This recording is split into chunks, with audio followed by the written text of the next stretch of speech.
Hi, எல்லாருக்கும் வணக்கம். இன்னைக்கு நம்ம என்னன்னா ஆறாவது நாள். ஆமா, கார்த்திகை 6வது நாள். என்னைக்குமே மெயின் டிஷ் எடுத்துட்டு நம்ம சைட் டிஷ் என்ன வைக்கணும்னு யோசிப்போம் தானே. அதானே உலக வழக்கம்.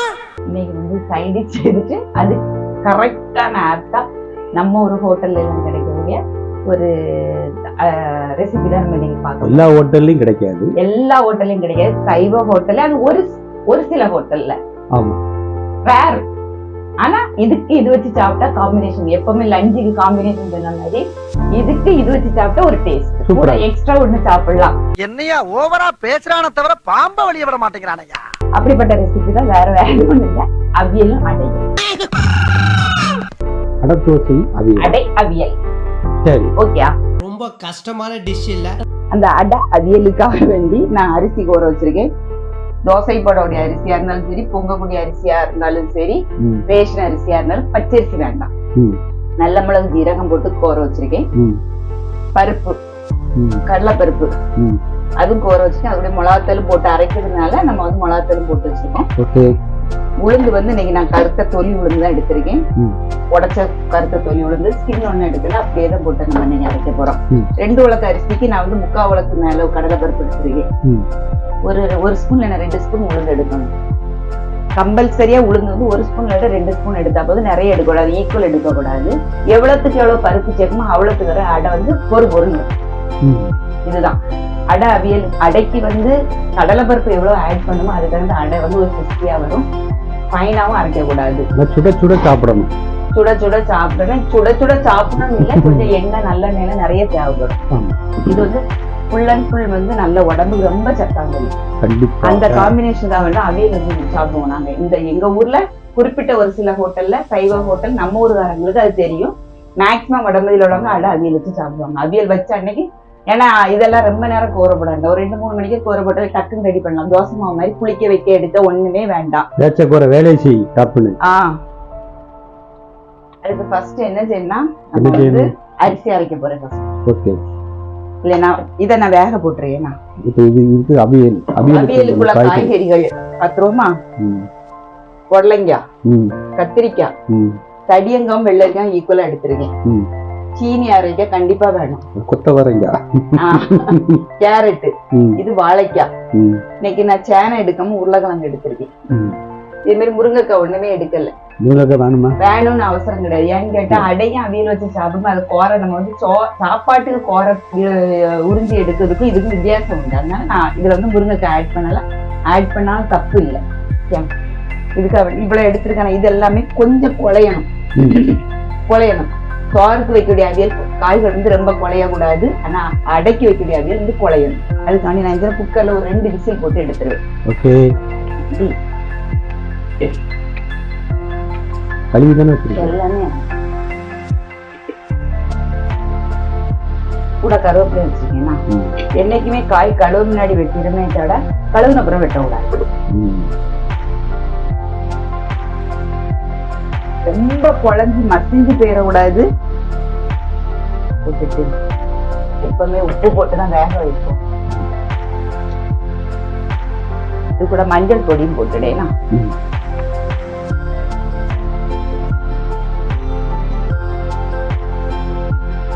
காயிலையும் தண்ணி ஊறும். நம்ம ஆனாலும் ஒரு கப்பு கிட்ட சேர்ப்போம். இந்த தண்ணியில நம்ம வந்து அவியல் வச்சு எடுத்துட வேண்டியதுதான். மிக்ஸ் பண்ணிட்டு காய்கள் மட்டும் ஒரே அளவுல வெட்டிட்டோம்னா ஒண்ணு போல வெந்து எடுத்துரும்.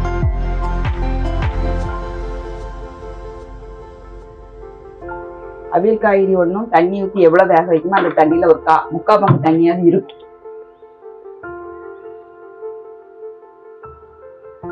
ஏர் வந்தோம்னா நம்ம வந்து ஊற்றி போட்டுருவோம். அடுத்தால அரைக்க போறது அரிசி.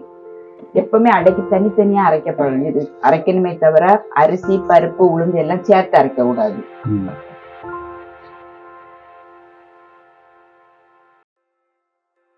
அரிசி வந்து ரொம்ப நைஸா அரைக்க கூடாது, ரொம்ப மையம் அரைக்க கூடாது.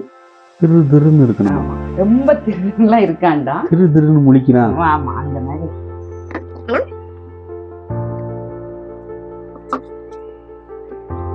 அதே மாதிரி இது கூட நான் வந்து உளுந்து போட்டு அரைக்க போறேன். தனித்தனியாக அரைக்கணும். இல்ல பருப்பு வந்து தனியா அரைக்கணும் சேர்ப்போம். உளுந்து நம்ம 1 ஸ்பூன் தான் போடுவோம். அதனால அதுக்கு தகுந்த நம்ம என்ன செய்யலாம்.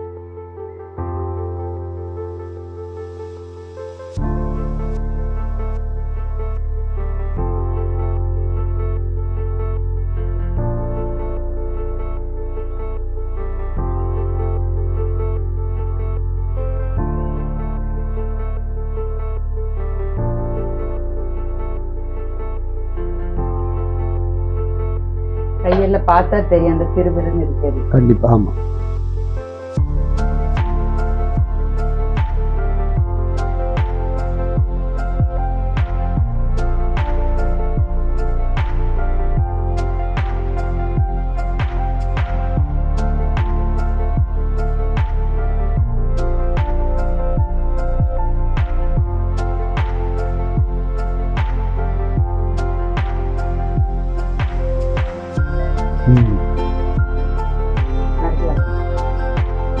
தண்ணி அதிகம் ஊற்றக்கூடாது. தண்ணியே ஊத்த விடாது இல்ல, அது கொஞ்சம் அரைக்கிறதுக்கு அளவு ஊத்தி விடலாம். இதுதான் கலர் கொடுக்கும்.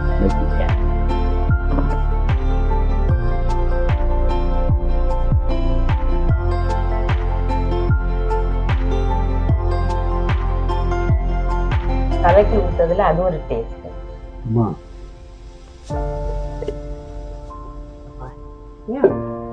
காய் வேகட்டு.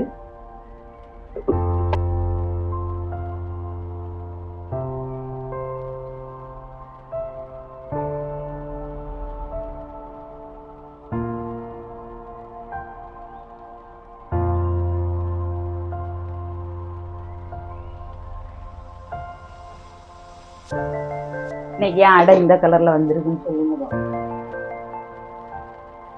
நல்ல மிளகு, கருத்த தொழி உளுந்து. ஓகே, அது நம்ம ஸ்கின் எடுக்காம போட்டதுனால நமக்கு வந்து இந்த கலர் வந்து ஒரு ஆரஞ்சு இல்லாம எல்லோயிஷ் இல்லாம ஒரு கலர்ல வரும். இல்லைன்னு கடலைப்பருப்பு கலர்ல வரும். கொஞ்சமா காயப்படும். இதை ஆஃப் பண்ணிடுவோம். அது இதெல்லாம் ஆட் பண்ணிக்கிட்டு தண்ணி தேவைப்பட்டா நம்ம ஊற்றிடணும். தவிர முதல்ல தண்ணியா கலக்கிக்கிட்டு இதெல்லாம் சேர்க்க கூடாது. உள்ளி பொடிசா அரிசி வச்சிருக்க உள்ளி, இதுக்கெல்லாம் வசக்காண்டா.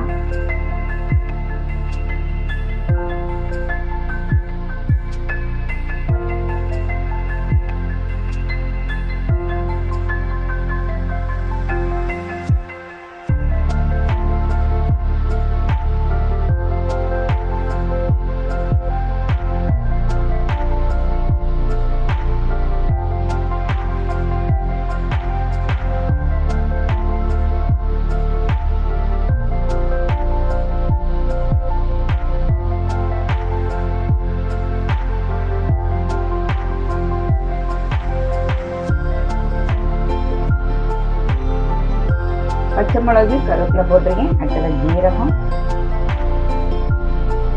அப்புறம் உள்ளி. சின்ன உள்ளி எடுத்து தலையும் வாழையும் எடுத்துட்டு போட்டாங்க.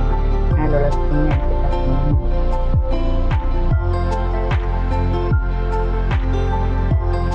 ஃபர்ஸ்ட் இதை பொடிச்சிருவோம்னா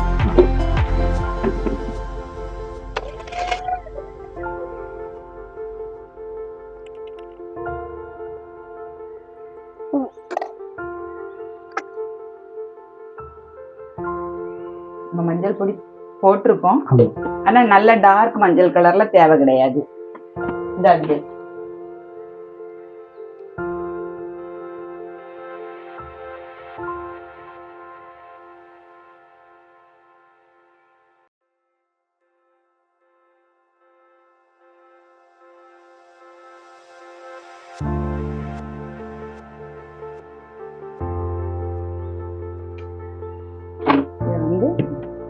தண்ணி நான் கொஞ்சமா கை இது பண்ண தண்ணி ஊற்றிட்டேன்.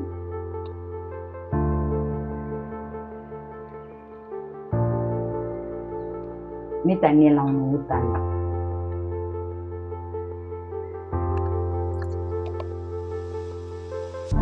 தண்ணி அப்படியே இருக்கு பாருங்க. ஆமா, ஏன் சொன்னல நான் காய்கறியிலே இந்த தடியங்காய் வெள்ளரிக்காயெல்லாம் அந்த தண்ணி இருக்கும்.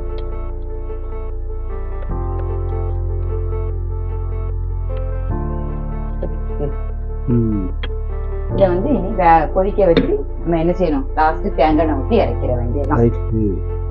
அவ்வளவுதான். இந்த அவியல் வந்து குயிக்கா வச்சு முடிச்சிடலாம். அடைக்குள்ள அவியல். மற்ற அவியல் வைக்கணும்னா தான், சாப்பாட்டு வைக்கக்கூடிய அவியல் வந்து கொஞ்சம் வெயிட் பண்ணி தான் வைக்க முடியும். அடை தோசை போட்டுருவோமா? ஆமா.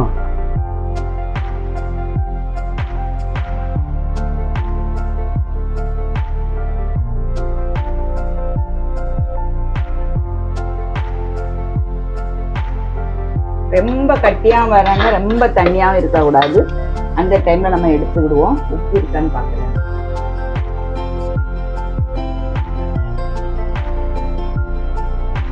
ரெண்டு உப்பு போடலாம். போடுவோமா? ரெண்டு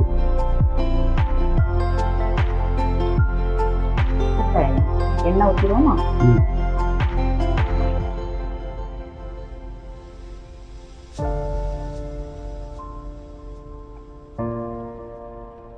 கருவேப்பிலை ஏற்கனவே போட்டிருக்கோம். ஆனா லாஸ்ட் அதுல போடும்போது ஒரு டேஸ்ட் அவ்வளவு.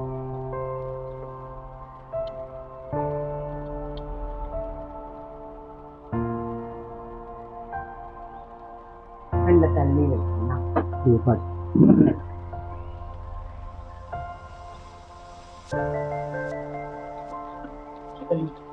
இன்னும் ஒரு 2 நிமிஷம் கடந்துட்டுனா சூப்பரா இருக்கு. இந்த தோசைகள்ல ரெடி ஆயிடுச்சு. நம்ம இனிமேல் வச்சுட்டோமா?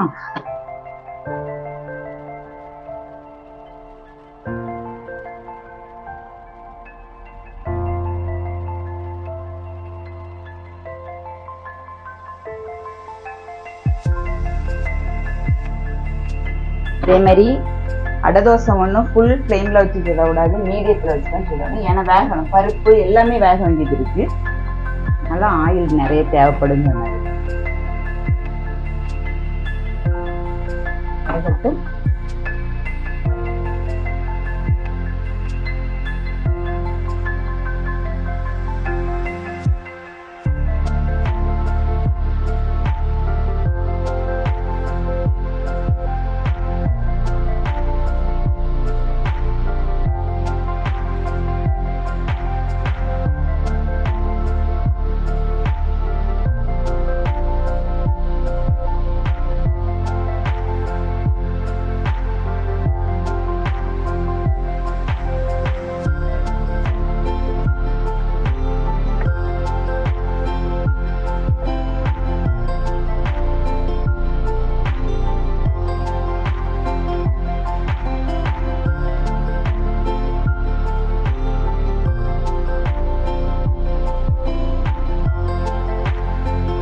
இப்படி பண்ணும்போது இதுல ஒட்டவே செய்யாது. இதே தோசையில நம்ம சாதா தோசையில பண்ணும்போது இது ஒட்டும், இதுல ஒட்டாது. ஆனா கண்டிப்பா இந்த மாதிரி ஸ்ப்ரெட் பண்ணி விடணும். விட்டா ஈவனா வேகும்.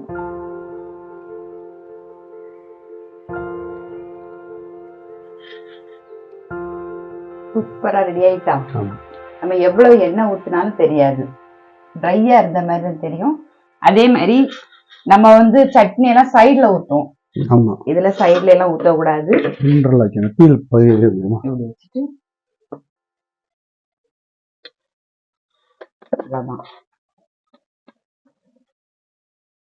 இருக்கு பாரு.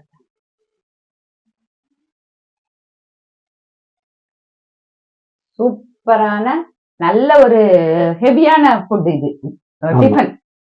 ஏன்னா அடையும் அப்படிதான் இருக்கும், அவியல் எல்லாமே ஒண்ணுக்கு ஒண்ணு டைஜஸ்ட் ஆகக்கூடிய அவ்வளவு ஐட்டங்களுமே இதுல ஆட் பண்ணியிருக்கோம். கேஸ்ட்ரைட்டிஸ் அந்த மாதிரிலாம் ஒண்ணுமே கிடையாது. ரொம்ப ஆரோக்கியமானது, செய்யறதுக்கு டைமும் ரொம்ப குறைவுதான். ஆனா ஒண்ணு அப்பப்போ செய்து அப்பப்போ சாப்பிடும்போது நல்லா இருக்கும். அடமாவும் ஸ்டோர் பண்ணா புளிச்சிரும். காலையில சுட்டுட்டு சாயங்காலம் சுடும் போது அது புளிப்பு வந்துடும். எப்படி நம்ம சேஃப்டியா வச்சாலும் புளிப்பு வந்துடும். அவியலோட வச்சு சாப்பிடும் போது டேஸ்ட் ரொம்ப நல்லா இருக்கும். ட்ரை பண்ணி பாருங்க. அவியலா அடைக்கு அப்படின்லாம் நினைக்காதீங்க. அவியல் வந்து எல்லா ரெசிபி, தோசை இட்லி எல்லாத்துக்கும் நல்லா இருக்கும். ஆனா அடைக்குங்கிறது அவியல் வந்து ஒரு காம்பினேஷன். இதுக்கு இது வச்சு இது ஒன்று போதும் நல்லா இருக்கும். செய்து பார்த்துட்டு உங்க ஃபீட்பேக்கை கமெண்ட் பாக்ஸ்ல சொல்லுங்க. இன்னொரு வீட்ல செஞ்சிடும். பாய்.